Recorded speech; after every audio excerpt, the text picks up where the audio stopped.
Ever stop and think, how do we go from this to this? Machines the size of a room, replaced by pocket-sized supercomputers. And now, artificial intelligences that can practically write their own code.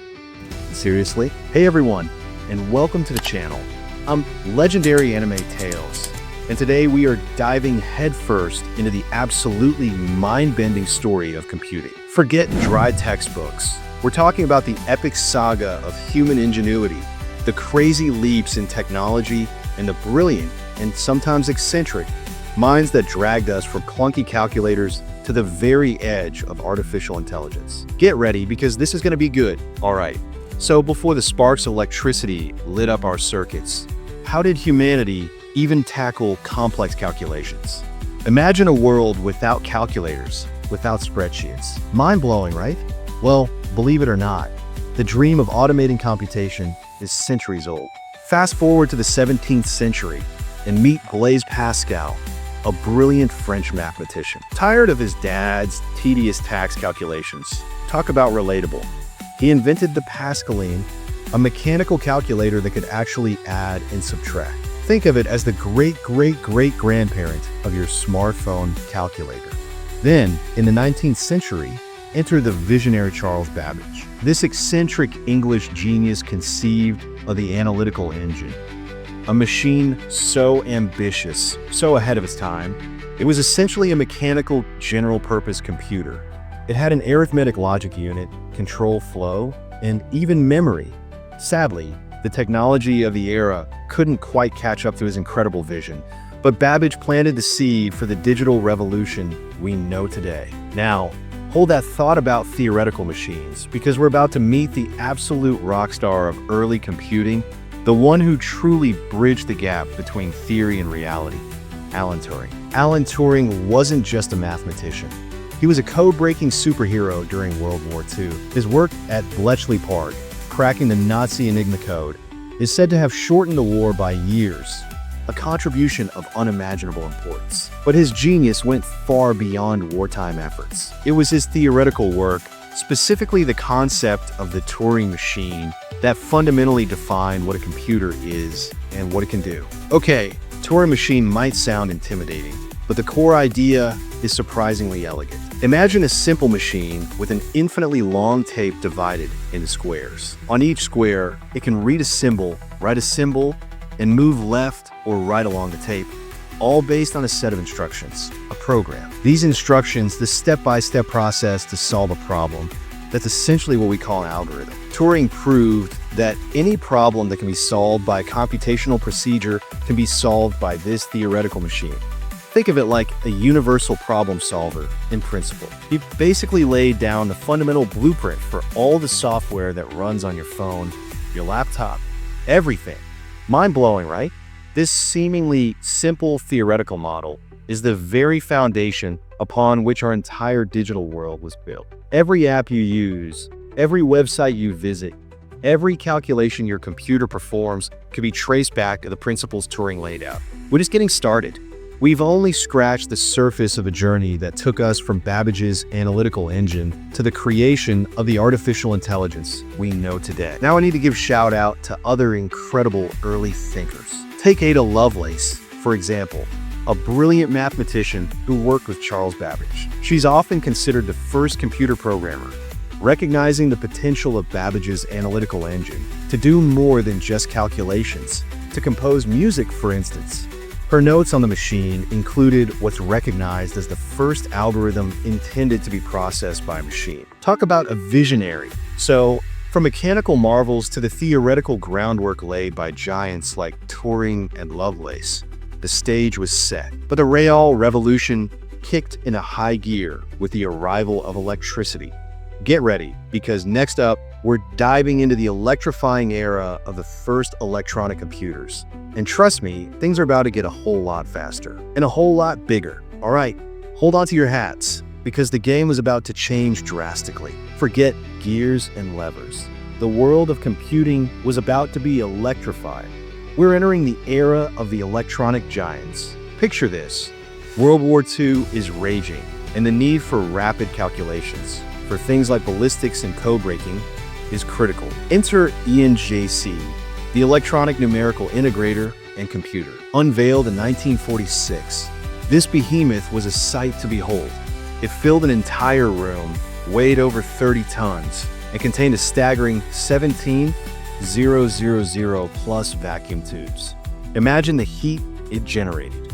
It was a monumental achievement, a testament to human ingenuity driven by necessity.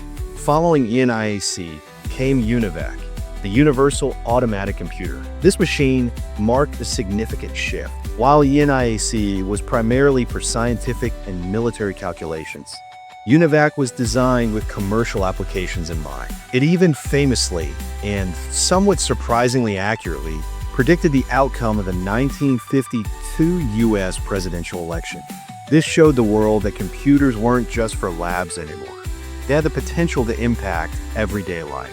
Now, amidst this whirlwind of groundbreaking hardware, a brilliant mind was shaping the very architecture of how computers would function for decades to come. John von Neumann. Von Neumann's key insight was the stored program concept. Before him, programs were often hardwired. Von Neumann proposed storing both the instructions, the program, and the data in the computer's memory. This might sound obvious now, but it was a revolutionary idea.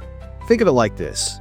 Instead of having a separate set of tools for every recipe, you have one kitchen, the computer, where you can store all your recipes, programs, and ingredients, data, and access them as needed. This made computers infinitely more flexible and programmable, a truly fundamental breakthrough. It's crucial to remember that these monumental achievements weren't the work of single individuals alone. Behind ENIAC, UNIVAC, and the development of these early architectures were entire teams of dedicated scientists, engineers, and mathematicians. They wrestled with complex problems, debugged temperamental vacuum tubes, and pushed the boundaries of what was thought possible. Their collaborative spirit and relentless effort laid the groundwork for everything that followed. We're telling the dawn of electronic computers.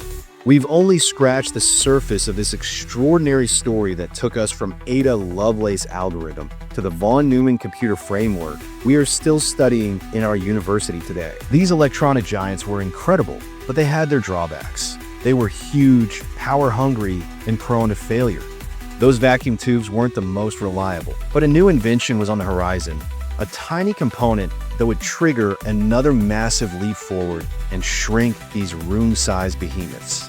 The transistor, born out of Bell Labs in the late 1940s, the transistor was a game changer. This tiny semiconductor device could perform the same switching functions as a vacuum tube, but was a fraction of the size, used far less power, and was significantly more reliable and cheaper to manufacture. This invention was like going from a gas-guzzling truck to a fuel-efficient car, a complete paradigm shift. It paved the way for smaller, faster, and more affordable computers, setting the stage for the personal computer revolution we'll explore next. Trust me, you won't believe how quickly things started to shrink and how much more powerful these machines became. Okay, the transistor shrunk the computer, making it faster and more reliable. But the real game changer was when computing power started moving out of labs and big businesses and into our homes. Get ready for the personal computer revolution. In 1975, a company called MITS released the ALTAIR 8800. Now, this wasn't the sleek machine sitting on your desk. It was sold as a kit, and you had to assemble it yourself. It didn't even have a monitor or a keyboard in the traditional sense. You programmed it by flipping physical switches on the front panel. Yet, for hobbyists and tech enthusiasts, it was a revelation. The first affordable machine that you could truly call your own. It sparked a movement, a feeling that personal computing was within reach. Enter two young visionaries, Steve Jobs and Steve Wozniak. Wozniak, a brilliant engineer, designed a much more user-friendly computer, the Apple I. Unlike the ALTAIR, it came as a single circuit board and was designed to be easier to use. Jobs, with his keen eye for aesthetics and marketing, saw the potential to bring this technology to a wider audience. Their collaboration was the spark that ignited a tech giant. Then came the Apple II in 1977. This was a true game changer.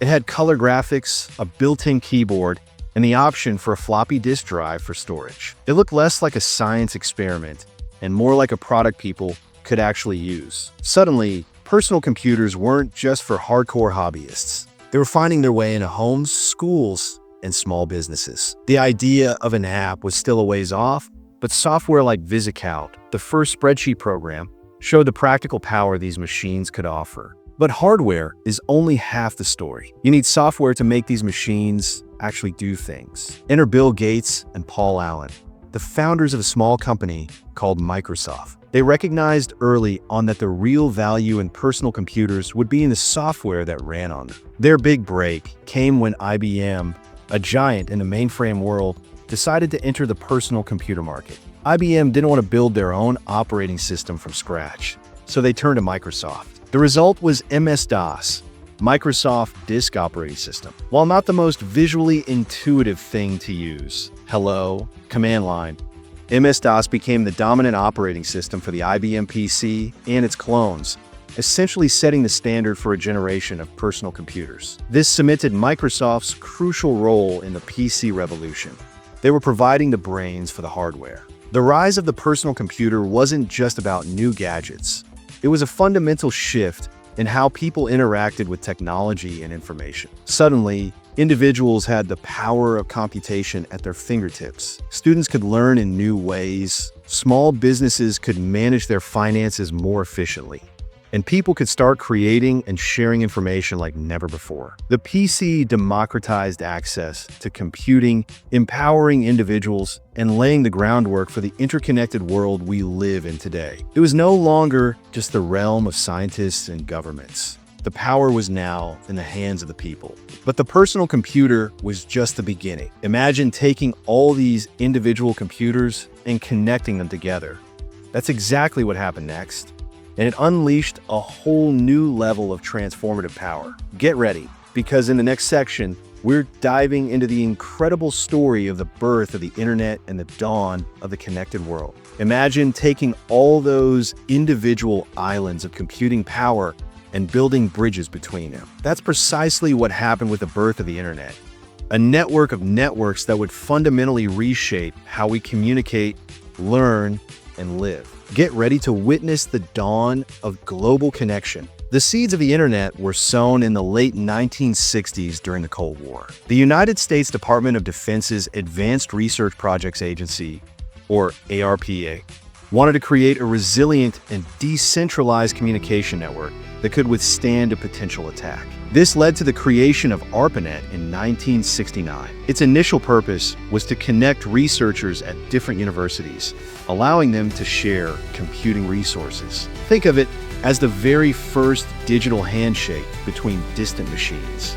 For these computers to talk to each other, they needed a common language, a set of rules. This is where protocols like TCP/IP came in. Think of TCP/IP as the postal service of the internet. TCP, Transmission Control Protocol, ensures that your data is broken down into packets and reassembled correctly at the destination, while IP, Internet Protocol, handles the addressing, making sure those packets get to the right place. These foundational protocols were crucial in making a global network possible. Now, while ARPANET laid the groundwork for the internet, it was a British scientist named Tim Berners-Lee who truly made it accessible to the masses. Working at CERN in the late 1980s, Berners-Lee envisioned a way for researchers around the world to easily share information. The solution? The World Wide Web. Berners-Lee invented the key technologies that underpin the web. HTML, the language used to create and structure web pages. HTTP, the protocol that governs how web browsers and servers exchange information, and the concept of the hyperlink, those clickable links that allow you to jump seamlessly between different pages. Suddenly, the internet wasn't just for sending emails or transferring files. It became a vast, interconnected library of information, accessible with a simple click. Transistors, early PCs, the web, and now, we're heading straight into the rise of AI. Berners-Lee wasn't alone in this endeavor. Many other brilliant minds contributed to the development of the internet and its early applications, from the creation of email to the development of the first web browsers. It was a collaborative effort that built upon the foundations laid by ARPANET. Once the World Wide Web was unleashed, the internet exploded. It transformed communication, allowing people to connect instantly across continents through email and instant messaging. It revolutionized information access, putting a vast library of knowledge at our fingertips, though maybe not always the most reliable knowledge. Commerce was forever changed with the rise of e-commerce. And entirely new forms of social interaction emerged with social media. The world truly became smaller, more interconnected, and information flowed more freely than ever before. The internet had become an indispensable part of modern life, all thanks to the vision of connecting computers on a global scale. But this incredible network, this world at our fingertips, was about to become even more intelligent, more dynamic.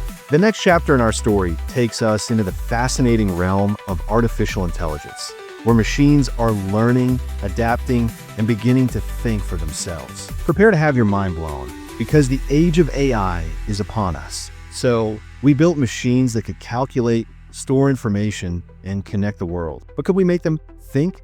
The quest to create artificial intelligence, machines that can mimic human cognitive abilities, has been a long and fascinating one. Let's dive into the rise of AI and explore the dream of thinking machines. The idea of intelligent machines wasn't born overnight. Philosophers and writers have pondered it for centuries. But the formal field of artificial intelligence really took shape in the mid-20th century. A pivotal moment was the Dartmouth Workshop in 1956. This landmark event, organized by a group of visionary researchers, is widely considered the birth of AI as a distinct academic discipline. They gathered with the ambitious goal of figuring out how to make machines that could reason, solve problems, and even understand language. Two key figures at that Dartmouth Workshop were Marvin Minsky and John McCarthy. These intellectual giants became early leaders in the field. Minsky was known for his work on symbolic AI and his optimistic view of AI's potential. McCarthy is credited with coining the very term artificial intelligence and made significant contributions to the development of Lisp, an early programming language still used in AI research today. Their early work focused on trying to represent knowledge and use logic to solve problems, essentially trying to program human-like reasoning into machines. While early AI focused heavily on rule-based systems, the field gradually shifted towards a different approach: machine learning. Instead of explicitly programming every single rule, the idea behind machine learning is to feed vast amounts of data to algorithms and allow them to learn patterns and make predictions on their own. Think of it like teaching a child. You don't give them a rule for every single object. You show them many examples, and they learn to recognize patterns. Early successes in areas like spam filtering and basic image recognition showed the power of this data-driven approach. More recently, we've seen an explosion in AI capabilities thanks to deep learning. This is a subfield of machine learning that uses artificial neural networks with many layers, hence D. These deep neural networks have proven incredibly effective at tackling complex tasks like image and speech recognition with stunning accuracy, natural language understanding, and even generating creative content. This is the technology powering things like voice assistants, advanced image search, and many of the AI applications you see making headlines today. While mentioning specific contemporary figures might quickly date the video, it's worth noting that the current advancements are built upon the work of countless researchers and engineers pushing the boundaries of what's possible. The age of AI isn't some distant future. It's here, and it's rapidly changing the world around us. Think about it. You probably use AI every day, from a voice assistant on your phone, answering your questions, to recommendation algorithms suggesting your next binge watch.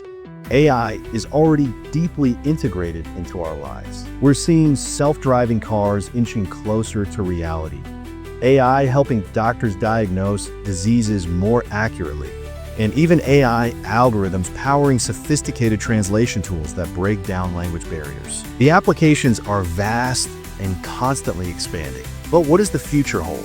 The potential of AI is staggering. We could see AI revolutionizing fields like medicine, energy, and scientific discovery, helping us solve some of humanity's biggest challenges. Imagine personalized AI assistants that truly understand your needs and can proactively help you throughout your day. Some even dream of artificial general intelligence, AI with human-level cognitive abilities, capable of learning and understanding any intellectual task that a human being can. Of course, with such immense potential come important ethical considerations and questions about the future of work and the relationship between humans and increasingly intelligent machines. It's a future ripe with possibilities and challenges. From the first sparks of an idea to the sophisticated AI systems of today, the journey has been nothing short of extraordinary. But where do we go from here?